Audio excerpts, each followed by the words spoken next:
Oh, so the summer.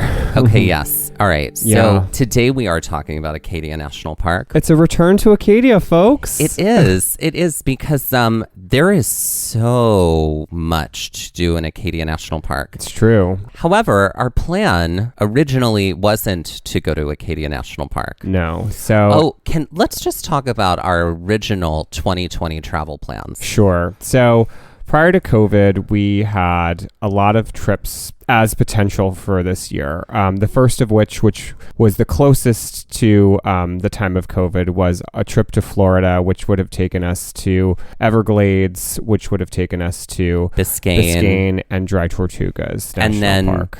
Disney World. And Disney World. Yeah, for we just wanted a stop to do over. that too. And that Key trip, West. Yeah. And Key West. Yeah. And that trip was already booked. Yeah. And paid for. Yep. Luckily, however, everyone was super cool. We didn't lose any money on that. My heart really goes out to those people who did book things and then lost money on the things that they had booked. So I'm really sorry for those people. Yes, for sure. And then we had planned 2 summer trips that we had thought that we would... Like an end of June trip. Right, which was and then an August trip. Right. The end of June trip, we had originally thought we were going to go to... Glacier. We had planned like we had... Actually, we had booked an Airbnb. Yeah. Reserved rental car. Yep. The only thing we hadn't purchased was airfare. Right. Yet. To Glacier. And then in August, we were going to do... we were going to do Rainier and Olympic and North Cascades. Yeah, we were going to do the Pacific We had Northwest. a lot of plans. And with the option of there was a road trip to Badlands that we had also thrown around as if we don't get to Rainier, then we could do this thing. Right. When everything, basically upended and we couldn't do any of those trips, we tried to regroup and see what was possible. We also really had a big dilemma on what was ethically responsible to do and how we could do that well. So one of the plans was a potential road trip and camping, because that's something that we had gotten more into this year, which we will talk about more later this season and in this episode. But we had thought we could maybe camp and just avoid basically everyone if we were just camping and doing. And then we could actually properly socially distance. Right, exactly. Not that you couldn't do that in an Airbnb or a hotel, and many people are. Yes. But at the time, it was still sort of new. Right. We were all... figuring it out. When we were looking at a potential time to travel, which... at this time was... beginning of August. The beginning of August. We were shooting for. Because the time in June where we would have gone to Glacier, we actually went to... Gettysburg, which isn't too far. Right. And it was drivable and it was still in the green. Yep. And we were no longer on lockdown. And then in August, we were also no longer on lockdown. Right. And so we were let's do that driving trip that we were going to do all the way to Badlands. Which would have included Indiana Sand Dunes, potentially another stop at Cuyahoga because it was along the way, Badlands, Teddy Roosevelt, and I think that was it. Yeah, and I think that was it. Yeah. We had to have a lot of conversations about because at this time, we weren't even going into gas stations. Right. Personally, you know what I'm saying? Right. Now with mask mandates, I feel more okay going into a Wawa or something and going to a restroom. Right. But at that time, we didn't know what to do. Everything was still sort of new. And it was also we sat down and we sort of had what's our emergency plan, or what is our plan for travel? And when we get in this situation, what is the plan? Do we just cover ourselves in hand sanitizer? When this happens, if we have to use the restroom, because on that driving trip, there were basically stretches that were 8 or 9 hour stretches of drives that we would be doing in between places. There were also meetings that you had to take where we had to stay in a hotel. Yeah. So that was part of our dilemma too. And it got to a point where the Midwest started to get really bad with COVID again. It exploded. The numbers all of a sudden. were really terrible. And so we had booked, now we were going to go in one of our cars to do this trip. We had booked actually all campsites of our and campsites and hotels, but one weekend we did it all. We did it all in a matter of an hour or something. But we made sure we were we have to make sure that we always book places that can refund you, basically. That we can back out and get a refund, even if that means like we lose like $10 or something like that, which ended up being the case. Yeah, because I definitely had a moment. In the middle of a day, I was doing a full day of virtual teaching, and I get a panic text from you. Yeah. And you were basically like, I don't think this is a good idea, and I don't know what to do. And meanwhile, I'd like already scheduled to be off. I'd already scheduled to like, by be off, I mean like do all of my work. I mean, remotely. Yes, remotely, but like remotely from really far away, remotely. And I went into a panic because I was like, I can't rethink like time frame. And I had already like put so many pieces into place. Yeah. In order to make this happen. And so you went full murder mode for me. I did not go full murder mode. It was pretty close. But definitely not. Never. We got onto the phone and I was like, okay, what is the concern? But we are definitely people who were like, if we're going to come to like hey, I have a major note about this, we always supply with an offering. Mm-hmm. So your offering was like, I think good protocol would be to travel within states that are currently in the green. And I was like, makes total sense. And so therefore, all of the Midwest states were not. And so therefore, they were off the table. And so, which at that time, and I feel like, I guess right now, generally speaking, though no one really is in the green right now, would be like states that are in the green are okay to travel within. Right. Meanwhile, we were like yellow at the time, I think. New Jersey was yellow. Yeah. We looked and basically all of New England was in the green. Yep. So we knew that New England was going to be the place where we would go.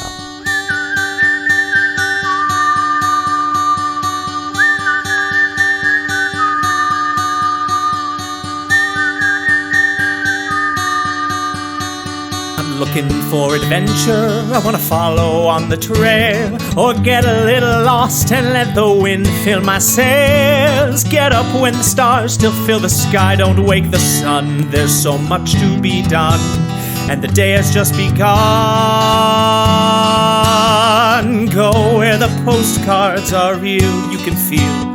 You can open your eyes and open your heart when you gaze at the National Park. At the National Park. At the National Park. Follow you, I'll follow you there.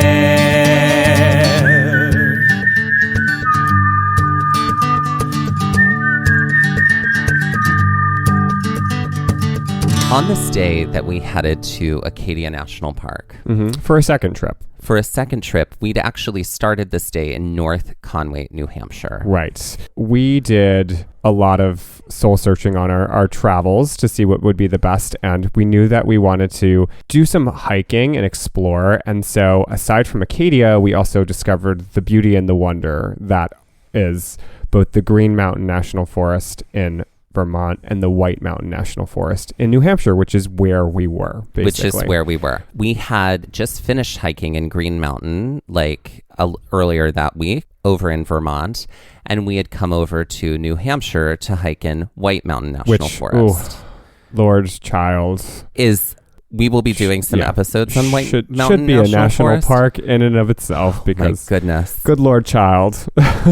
There is so much to see there. Yes. We also were both doing some work during this time. You more so than I.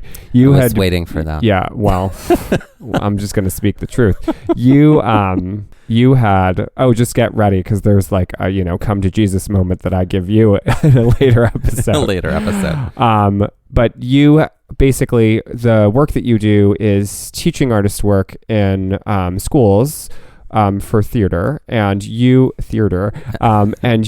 organization had received a moonshot NEH grant, which was amazing. So this was part of you were able to negotiate this week off. I'm saying this in air quotes, to be able to do the work remotely. Yeah.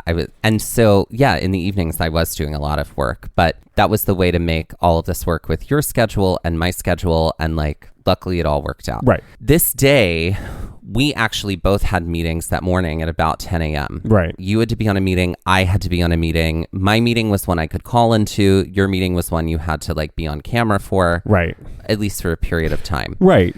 But we had kind of lost an entire day of hiking the day before because basically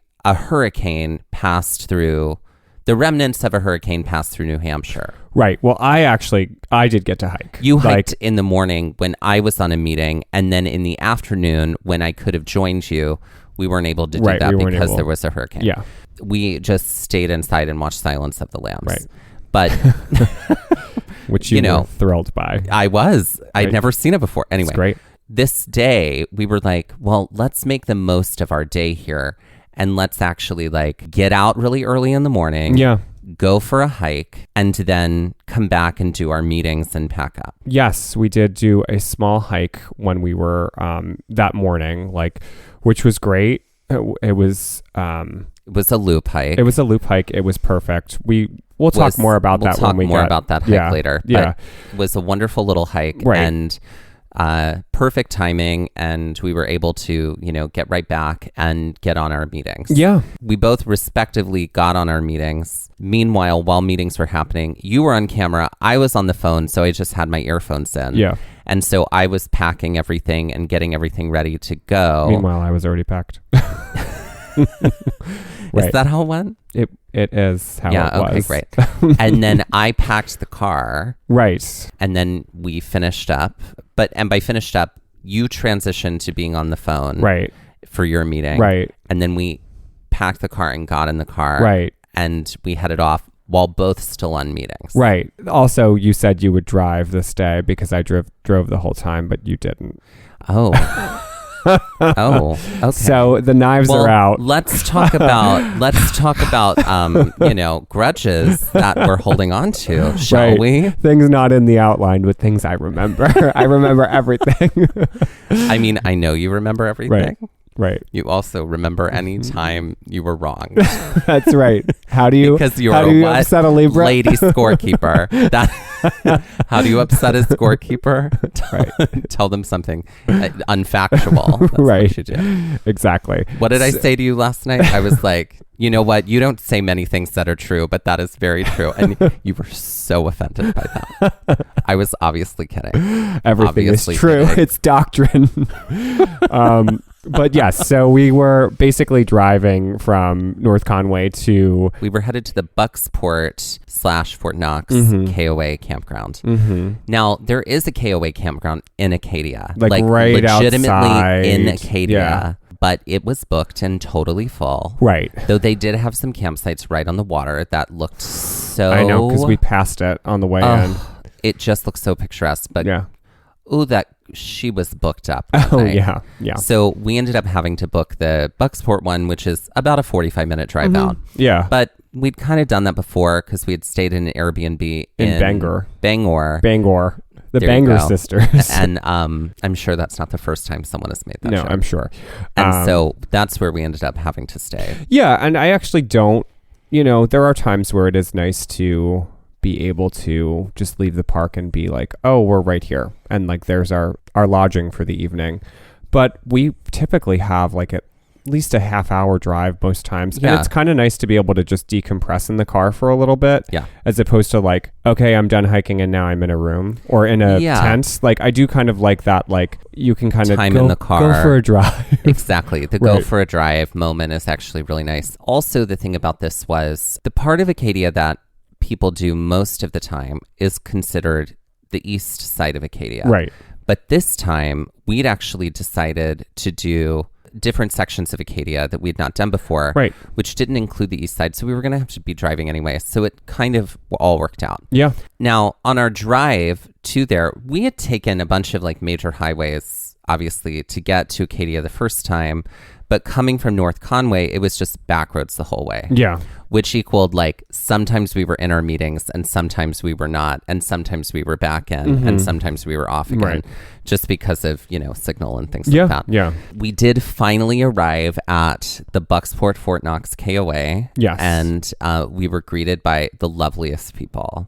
This KOA was, we've stayed at quite a few now. Yes, How many have we stayed at? 2 before this. We stayed in the one in Gettysburg and then the one in Green Mountain. Where we were kind of, I can't remember the actual town we were in, near but there. like southern Vermont, basically. Yeah. And that Brattleboro, there you go, which was really, really lovely too. But this KOA was like, they were on it. They were on it. I loved this KOA so much. They were family run. They also had pizza. Like they would make pizza. We're going to talk a lot about that pizza in later Acadia episodes. But they told us about this and we were like, oh, we've never seen a KOA that does pizza. They did they had like a Pizza Hut / ice cream stand. It wasn't like a trademark not a Pizza Hut. No, it was like a hut that they made pizza in. Yeah. Yeah. But we tried to get Pizza Hut pizza when we were in North Conway, and I guess all the Pizza Huts are closing. Remember, we tried to do that one night. Pizza Hut was closed. You were like, we're getting Pizza Hut. Well, you were like, why don't we just get Pizza Hut? And I was like, God, I love dirty pizza. I'm so here for it. And then you were like, and then we pulled into the parking lot. I was like, no. Closed. Mm-hmm. We knew that we had a drive to get to Acadia, and we knew we kind of wanted to use the rest of our daylight to hike as much as we could. So something we had learned from our previous 2 camping adventures was set the tent up first. Never do that in the dark. It's so much easier to do it in the daylight. Then you're happy when you get back and it's all done. So that is what we did. We did like sort of like a speed setup. We were so fast setting everything up. We did. I think we set up everything in like 10 minutes. Yeah. Because we knew we wanted to get out on the trails because the drive from the North Conway to Bucksport was considerable. It was a lengthy drive. So we made sure that we had everything set up and we were all packed with our day bags for hiking, and we got in the car and we headed out. And with that, let's take a break. All right. Are we ready for a game? I am born ready for a game. Okay, this is a new game. Great. I love that. This game is called Difficult Decisions. In this game, you have to create a circumstance where one has to make a difficult decision, and then you got to make that choice. Okay. So I'm going to make one for you, and then you'll have to make the choice. Okay, great. Okay, are you ready? I think so, yes. Okay. So you are driving home, and you know you have to stop at the food store. Okay. You're really hungry. Okay. Right? You're also very tired. Okay. And you get all of your stuff. Okay. You get in line at the food store, and there's 5 people in front of you. So it's a fairly sizable line already. And then in about 30 seconds, 15 people are behind you. And then suddenly you have got to go to the bathroom. Okay. At least 2 people in front of you have totally full carts. Everybody is impatient. Uh-huh. And what else is new? Clear that if you leave the line, you will not be able to get back into your spot. You will have to join the back. Uh-huh. What do? You poop in line.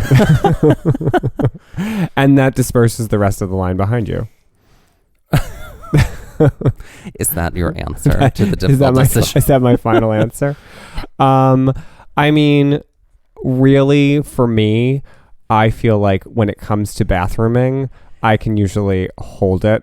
So I would just deal with it. Unlike some people that I know that use the bathroom. Who you're currently looking at. That I'm looking at with dagger eyes. Because this is a show where I just beat up on you, apparently, even though you compliment me all the time. Mm-hmm. No, I think I would deal with it. I guess, if I really, really had to go, it was at the precipice, this is getting where it shouldn't be getting, but I guess I would leave the line and do what I needed to do. And take my cart with me.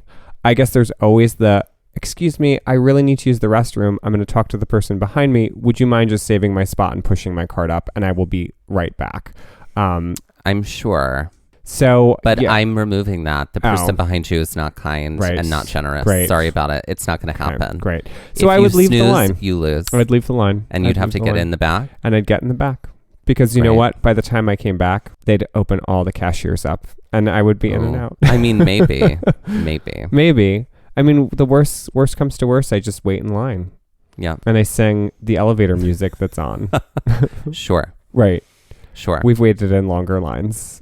Right. I'm looking at you, Avis counter at the Las Vegas airport. Oh Lord, that's the longest line I've ever been in. Yep. I don't know. I think I would. I think I would leave the line, and then. Well, I know you. I would just go to another store. You just leave your cart full? I probably wouldn't have a cart full. I probably would have everything in my hands, and then I would sort of do like a drop it, kind of put it back where it was supposed to go. Nope. And then go to the restroom. Don't love that. So, well, it is what it is. That's your difficult choice. That is the difficult choice. That is the difficult choice. We would like to acknowledge that while hiking in Acadia National Park, that we were on the traditional and stolen lands of the Wabanaki Confederacy and the Abenaki and Penobscot peoples. We had visited Acadia National Park in June of 2018. Right. It was our first trip. It was after first trip to Acadia. First trip to Acadia. It was actually after, oddly enough, in our chronological land that we're living in now in the podcast, it was after our trip to California. It was. So it was after, never mind. No. It's not chronological. No. Well, not really. Not really. No. We went back in time, and now we're forward in time. Now we're forward in time. And now we're really forward in time. So, yeah. Right. That was actually, this was the beginning of the Instagram account. Yep. And then, which would eventually lead to the podcast. Yes. Yeah. We kind of had been doing our own Instagram accounts and sharing to just our friends. And then we decided, hey, let's try something that's just a shared account that the both of us have access to, that we can share our adventures, because we loved being able to do it. And then we were like, but what name do we give it? Right. And then you were the one who was like, what about Gaze at the National Parks? And I was like, yes, let's spell it Gaze. Right. And it came that quickly. It did. Just like a stroke of genius. Right. So we were really excited to be able to get back to Acadia, because it is, there's really no other word but magical. There's so much like a lot beauty of it. Yeah, and there's just a lot of magic and beauty all over the place. So it was a trip that we were, despite having to kind of bait and switch our original travel plans for the summer, we weren't sad about this by any means. Not at all. This was a great opportunity that we could kind of take. We sort of were planning on hiking most of Acadia that we hadn't seen. We wanted to try to cover everything we hadn't done yet. There was enough of it that we could totally do that in our time, because we had 2.5 days, basically.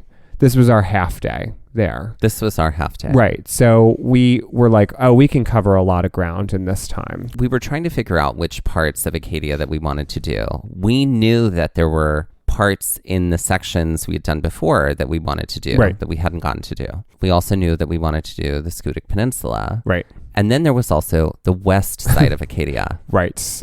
Which I was unaware of. So I did a lot of the planning for the trip. Both, and by planning, we mean like the planning of hiking trail connections. Right. So I was just kind of like, okay, like when we're in North Conway, we're going to try to hike there. Here are some hikes. And because you were doing a lot of work at the time, like you had a lot of summer work. So I just sort of like stepped in to kind of do the planning of like what trails we might hit. And so with Acadia, we had a map that we bought from Acadia when we were there the first time, it's a great map. It has like all of the hiking trails on it.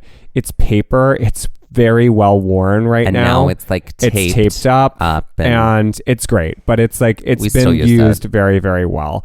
And it's well loved. So I think I only looked at the one side of the map. Yeah, because we were sitting there after watching Silence of the Lambs. Yeah. Right? When we were in North Conway. We were talking through what to do, and I was like, but what about the west side? And you were like, what? And I just turned the map around, and you were like, oh, I didn't even know about this side. I think I thought that it was just like a zoomed out view of the area, and I don't think I paid much attention to it. Well, that's often what is on the backside of those maps. And also, if you remember correctly, because I think you were like, really? I had planned like a 21-mile day. The one day. You did. Yeah. And you were like, are you kidding me? And I was like, no, I'm not. We have a 21-mile day. And I was like, usually I'm like, we could do a 21-mile day, certainly. Sure. That would like require us to start at 5 a.m. Yeah. Like on foot at 5 a.m. Yeah. I could do a 21-mile flat day, but I was like, we've got to look at the incline here, which luckily this map has elevation and topography. So I was like, 21 miles a day. 21 miles. I was like, oh, we need to rewrite this. Yeah. Mm-hmm. Yeah. And but then seeing that we had the west side available to us, it was like, okay, we have this we could do. Yeah. We decided that on this day where we had a half a day in Acadia, that we would do the Schoodic Peninsula. Right. Now, the Schoodic Peninsula is the only part of Acadia National Park that's technically on the mainland. Yes. Because it juts off of mainland Maine. Mm-hmm. The other parts of Acadia are on islands. Yeah, Mount Desert Island specifically. Yes. Yes. The Schoodic Peninsula is a farther drive too. So it's the farthest east. Yes. I think it was like, so typically to get to from the Bucksport KOA to Desert Island, Acadia, Mount Desert Island, it's like a 45-minute drive. This was somewhere in the neighborhood of like an hour to an hour and a half. Yeah. It was more like an hour and a half. So we were leaving, as we were making our plan, as we're getting to Bucksport, we're like, okay, so we're going to get to Bucksport around 3.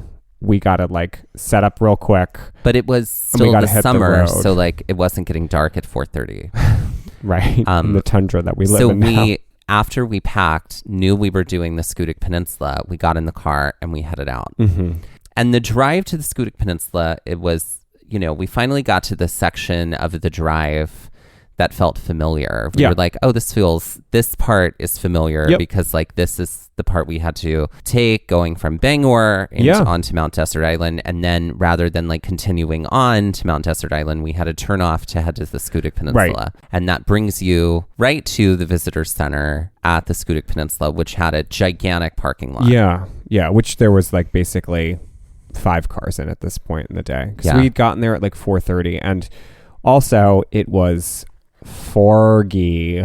Oh, it was super foggy. Like the drive there was really, really foggy. Foggy drive, foggy day. We knew all of this. Yeah. Yeah. Because it was kind of clear. It was clear when we were in Bucksport. It was sunny. It was beautiful. And the fog just like as we got further, it was just like, oh, so we're hiking in soup. And that was fine. We get to the park. We gear up.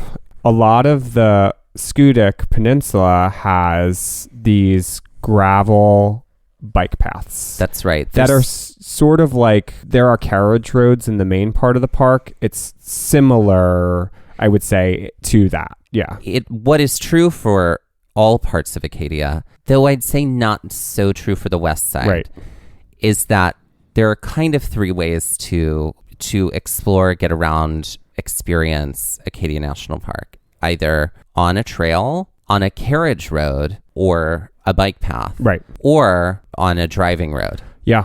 And it's the same for the Schoodic Peninsula. The majority of Acadia National Park is a ton of interconnected trails. Mm-hmm. So you get to decide what your... choose your own adventure is. It's a choose your own adventure kind of thing, which there's a little bit of that in Schoodic. The Schoodic tends to be sort of, basically you head out down to the end and then you head back. Yeah. Yeah. That's sort of how it's designed. Yes. And that is what we were going to be doing this day. It was going to be a combination of these bike paths and then trails. Yes.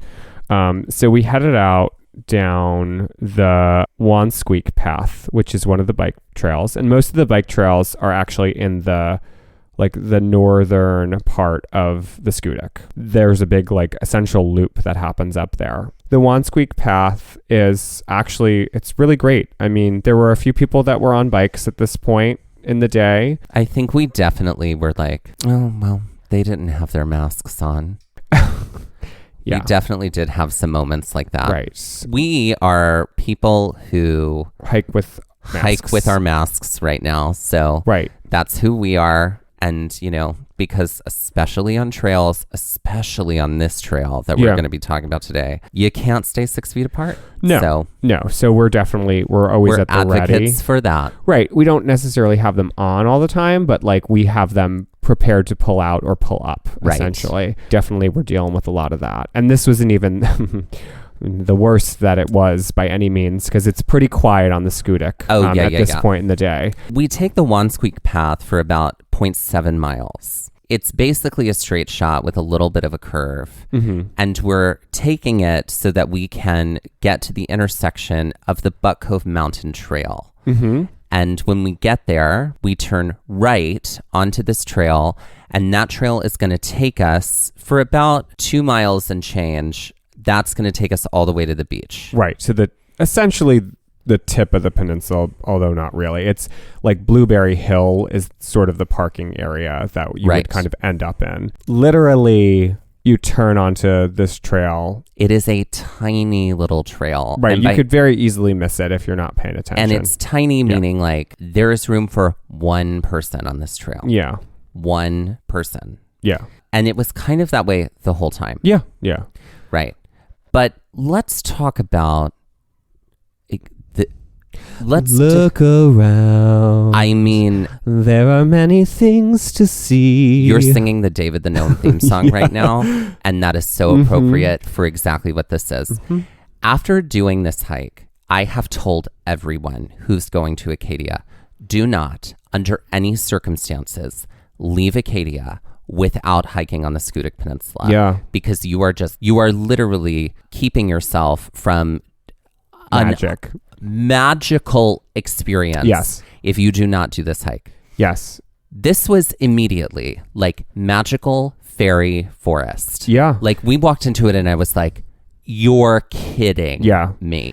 Because this does not look like the rest any of the hikes in the rest of Acadia. Yeah, it's very, very different. I mean, I think part of it too was the atmosphere, the fog, but honestly, and that was like also all of the fairies flying around. Right. That was this. I mean, you and I, of course, but that was a small element to the day, the fog, because it really did feel like you had stepped into just like you'd gone through the looking glass, you'd entered the wardrobe, you know.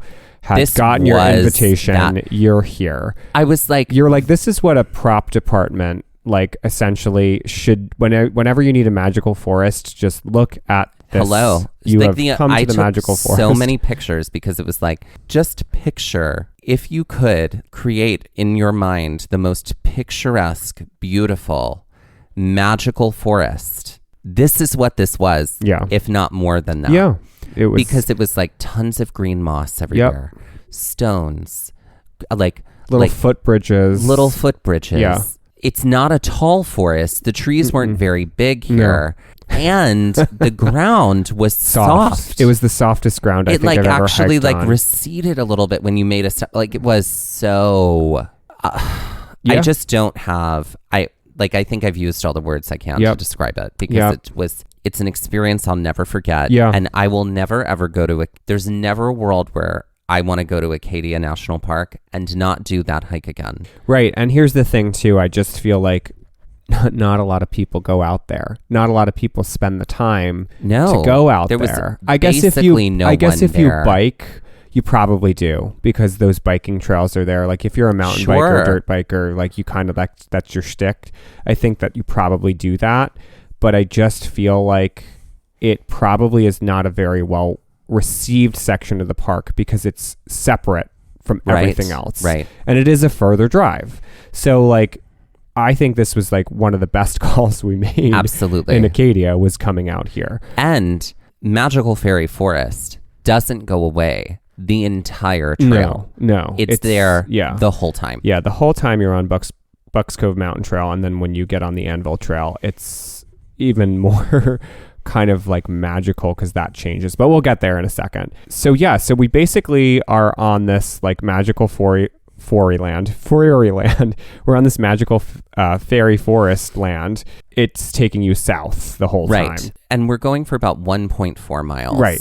before we hit an intersection. Right. Very clear trail. You do have some elevation gain here. But it's not a ton. It's not a ton, and it's not it'll crazy. Be like, there's a little bit of it, and then there's a little bit of downhill. Right. And then there's a little bit of uphill and a little bit of downhill. But there's nothing severe. Right. The highest point we're getting to is called Schoodic Head, which is at 440 feet above sea level. The first thing we hit, which is only about a half a mile from the turnoff, is what's called Buck Cove Mountain. It is kind of like an outcropping of rocks. There's trees, there's like shrubs, there's like all different forest fairyland features.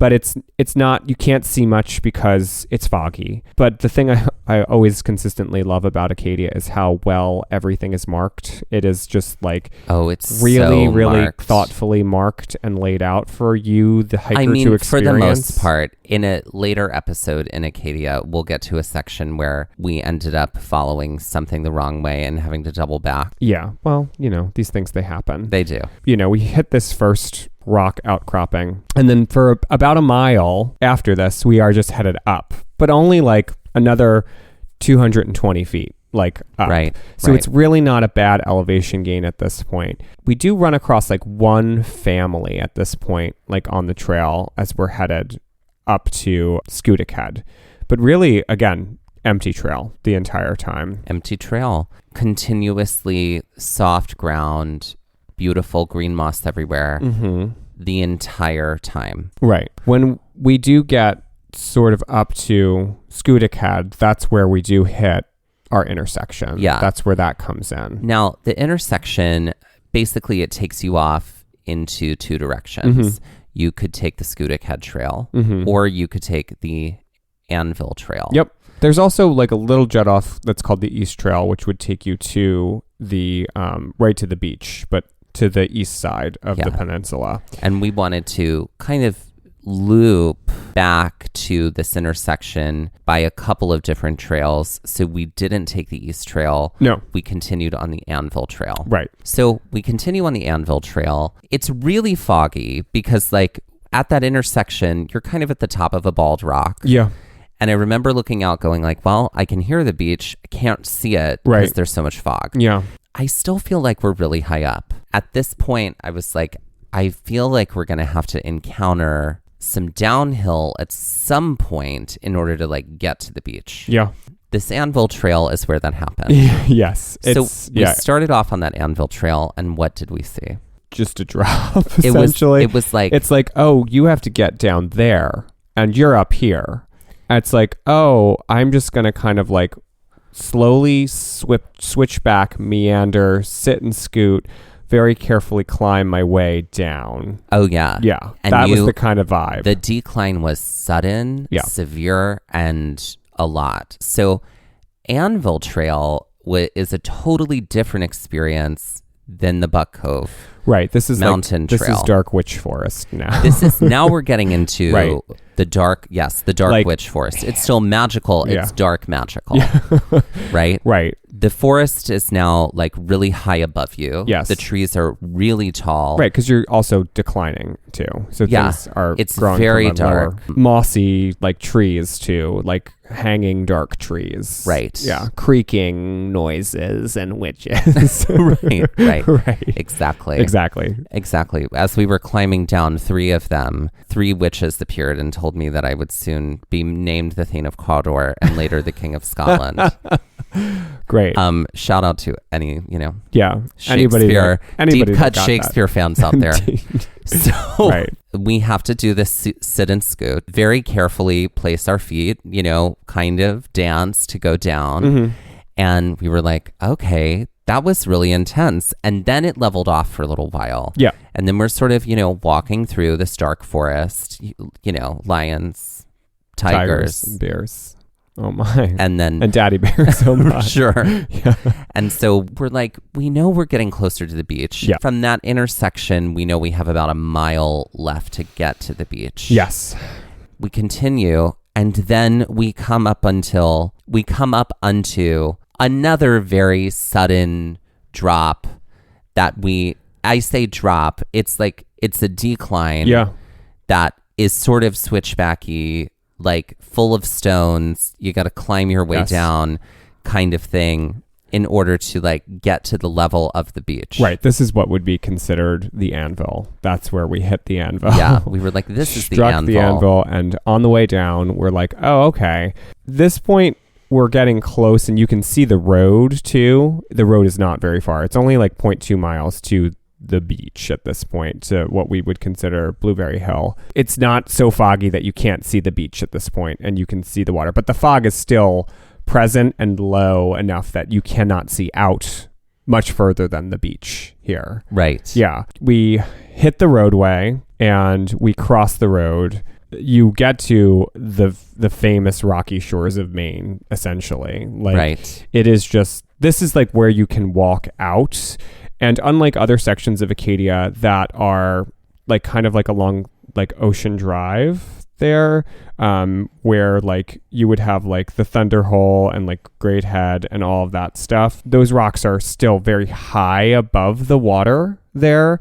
Here you're basically, this takes you could walk right down pretty easily. Yeah. And we just like sat and like took it all in. Oh my, that was, you were living your best life there. I was. Your foggy best life. It was one of the greatest places we've ever sat and just were quiet and still. I could sit here all night. And then finally you were like, no, we really should continue on. There were tons of giant stones. There were tons of, like, the waves were crashing. Yeah. The fog was there. It was so picturesque and peaceful.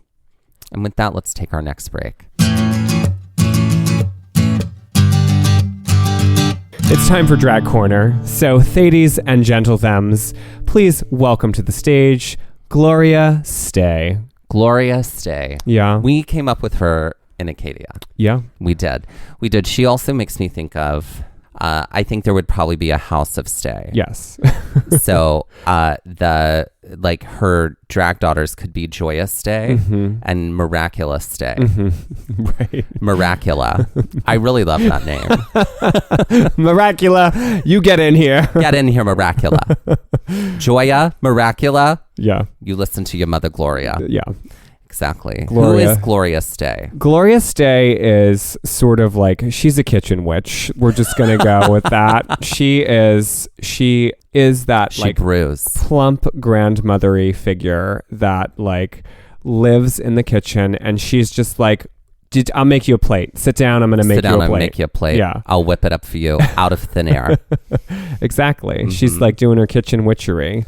Love. I draw a lot of inspiration from Debbie Reynolds from Halloween Town. Like that's Gloria Stay. That's Gloria Stay.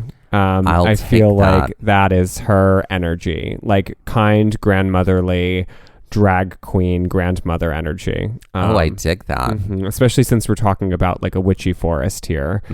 So, you know, she always has Stevie Nicks on in the background and she twirls to it. She's got Dreams on repeat.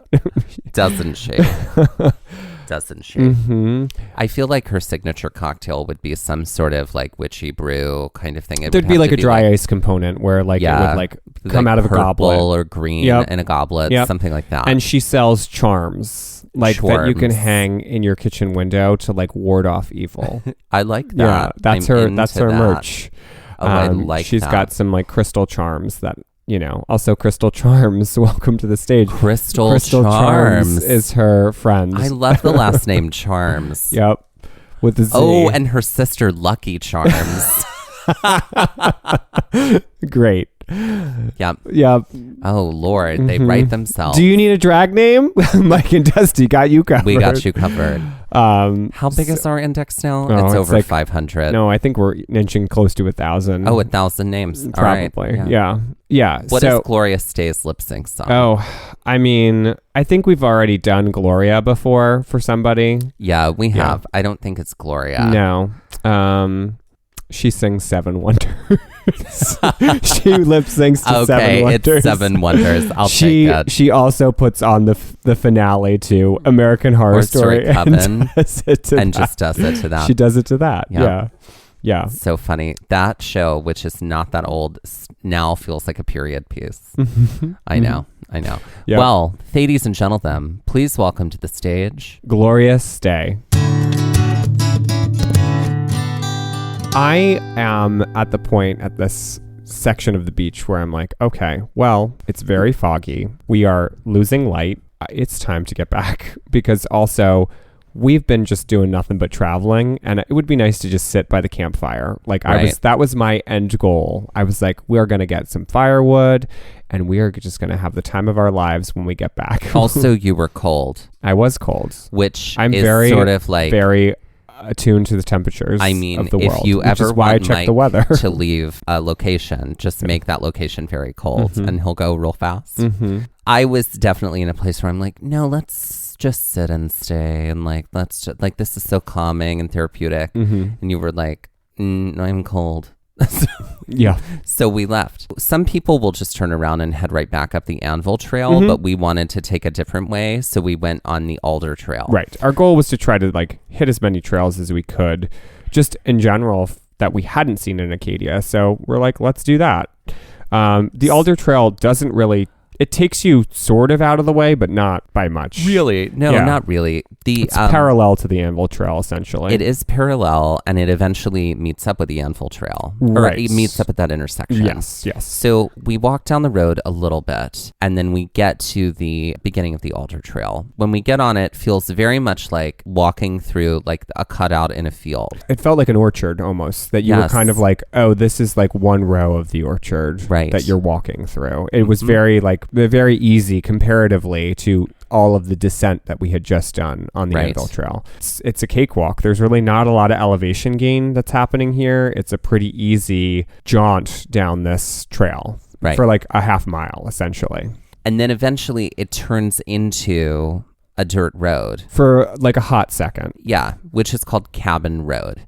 And we have to go down Cabin Road in order to meet up with Schoodic Head Trail. Right.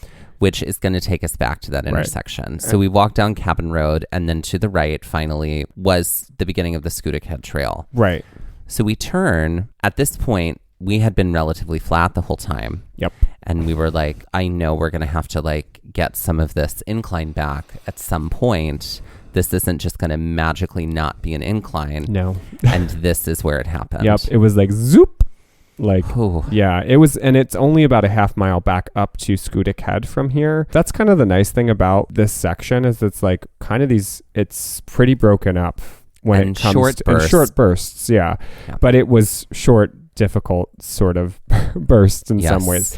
This is like where we're kind of like, it almost feels like as we're heading back up that we're like, there is a dry riverbed. Like that's what I remember, because you do climb like over this like rocky sort of bed, and then there are stairs that go up the one side, and then you have to kind of cross back over it to like cross back up towards Schoodic Head. It's not switchbacks per se, but it's like the trail sort of zigs and zags you up towards Schoodic Head. There were a few people parked at Blueberry Hill, like a few cars there, and we saw someone that was also hiking that had left his car, and eventually, like right when we hit that juncture back at Schoodic Head, he was scooting back down. Yes. Scooting back down Schoodic Head. You know how it goes. Yeah. We get back to that intersection again, which is right at the point of Schoodic Head, and start to head back up the Buck Cove Mountain Trail. Right, which is actually all descent too. We're heading up, but we're also going down. We are going down. Though there were some moments that like we had to go back up again. And I remember, because we had just done all of that incline,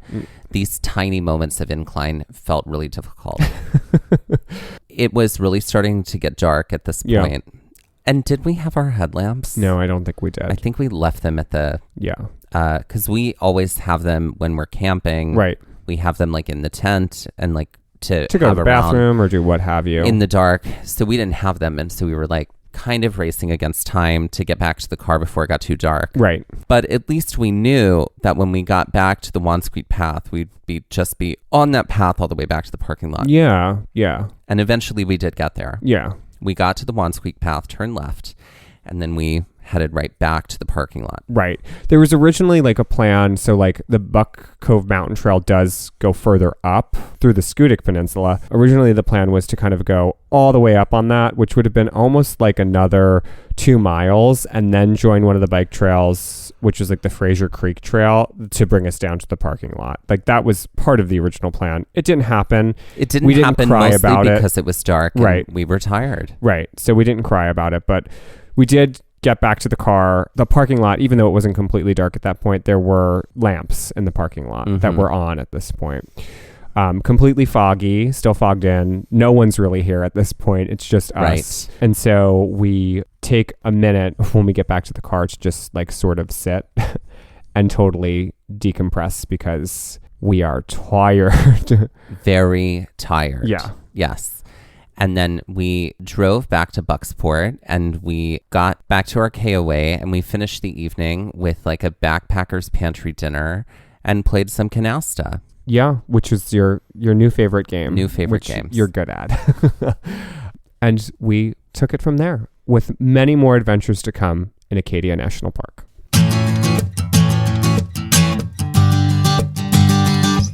All right, so since the One Squeak path is a flat gravel path, we're not going to put that on the Cairnstone scale. But let's put the Buck Cove Mountain Trail on the Cairnstone scale.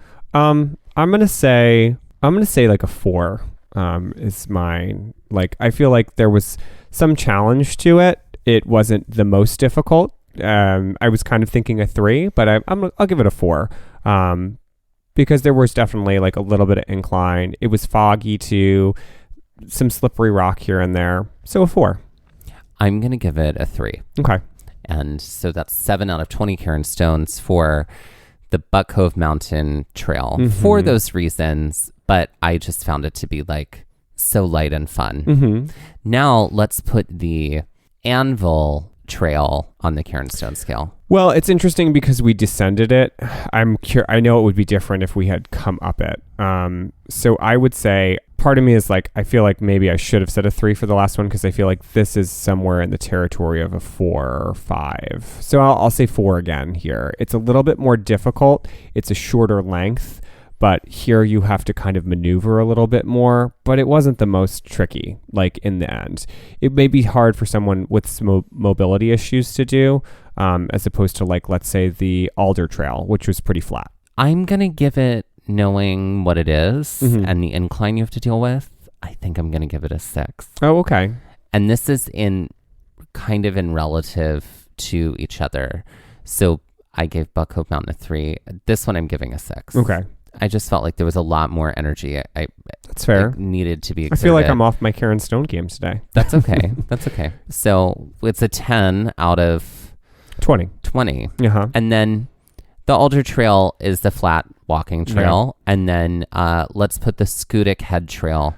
That's like a 5 for me, for sure. Also a 5 for me. That's a short one, but you do have to like maneuver a little bit. It wasn't as much like sit and climb, but there was definitely like loose rock to deal with at certain points. So yeah, a 5, definitely 5. So another 10 on the Cairnstone scale. And let's end this episode with some Jeopardy-style trivia. Great. Why don't you go ahead and get us started? I will get us started. Are you ready for mine? Yeah. It's called KOA acronyms. Oh, great. Are you ready for this? I am. This is an acronym game. Great. Which I feel like you invented this category, which is you take an acronym that exists already, but you rebrand it and you have to guess what the new thing stands for. Yes. So that's what this category is. Is it all based off of the acronym KOA? All KOA. Great. Are you ready? I love it. Okay, so for 100, KOA could be written on a teacher's chalkboard to remind students of this phrase, which means to continue inquiring for answers until you get them. Keep on asking. There you go. Okay. There you go. I was really having a hard time there. I'm like, I don't know what this phrase is and I teach. Oh, so there was some self-judgment there.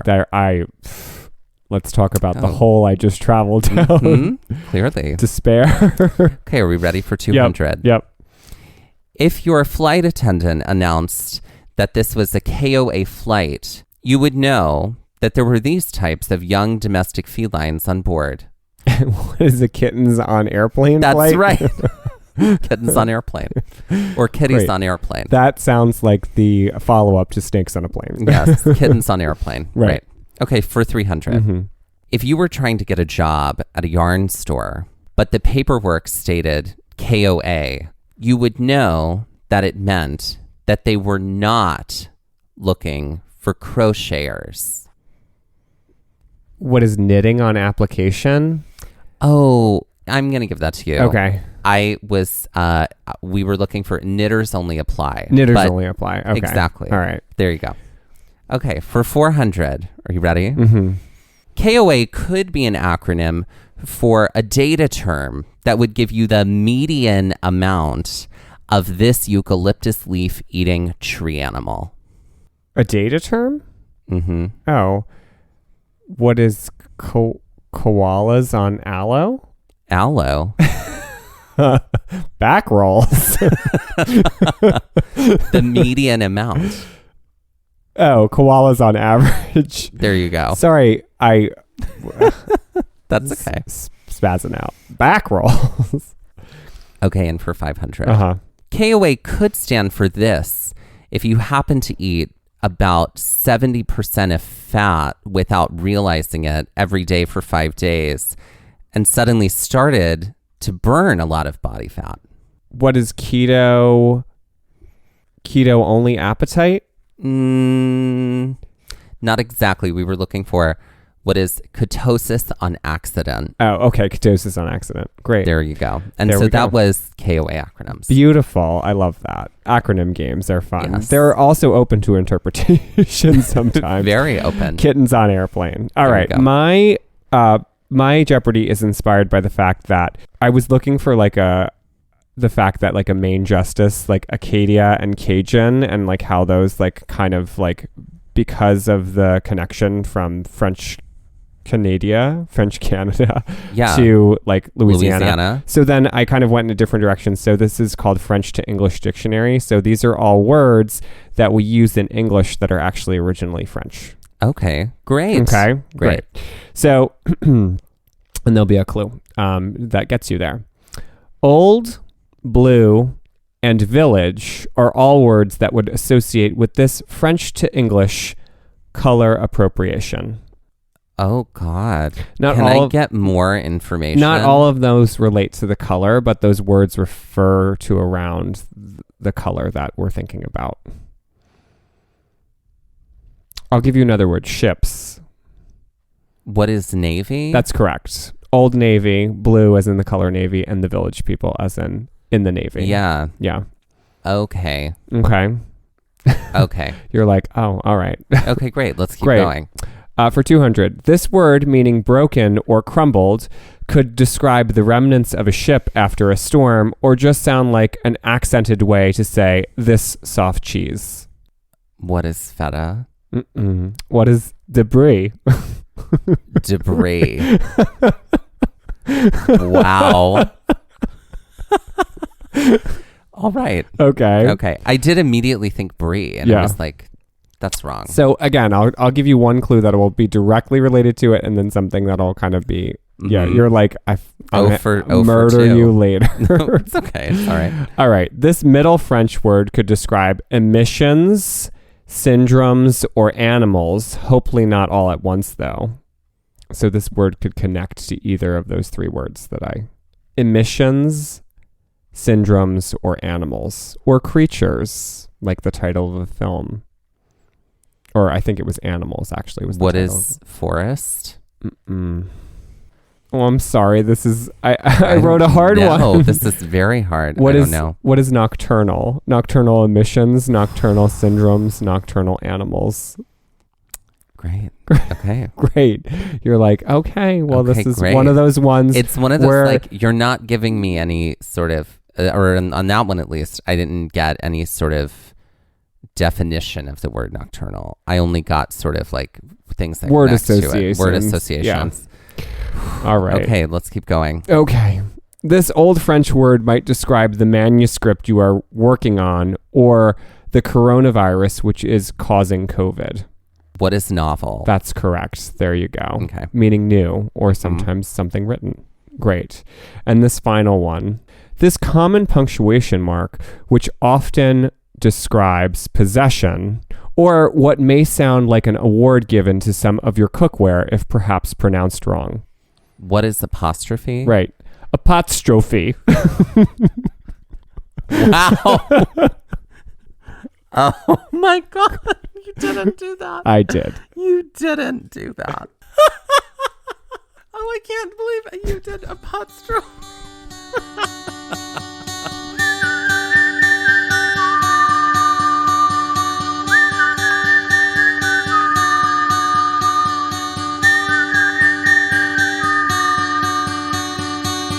This has been Gaze at the National Parks, the podcast. We're here to remind you to hike early and hike often, and that adventure is always out there. Gaze at the National Parks was created and is hosted by Dustin Ballard and Michael Ryan. To see images from this episode, follow our Instagram at Gaze at the National Parks. To contact us, email us at gazeatthenationalparks@gmail.com. And to find out more about Acadia National Park and the parks we visit on the show, visit our website, gazeatthenationalparks.com. That's Gaze, G-A-Z-E. All original artwork featured on Instagram and on our website is by Michael Ryan. All original music was written by Dave Seaman and performed by Dave Seaman, Mariella Klinger, and Sean Sklios. Our music producer is Skyler Fortgang. This episode was edited by Dustin Ballard. We would also like to acknowledge that while recording this episode, that we were on the traditional and stolen lands of the Lenape people, also known as Ocean County, New Jersey.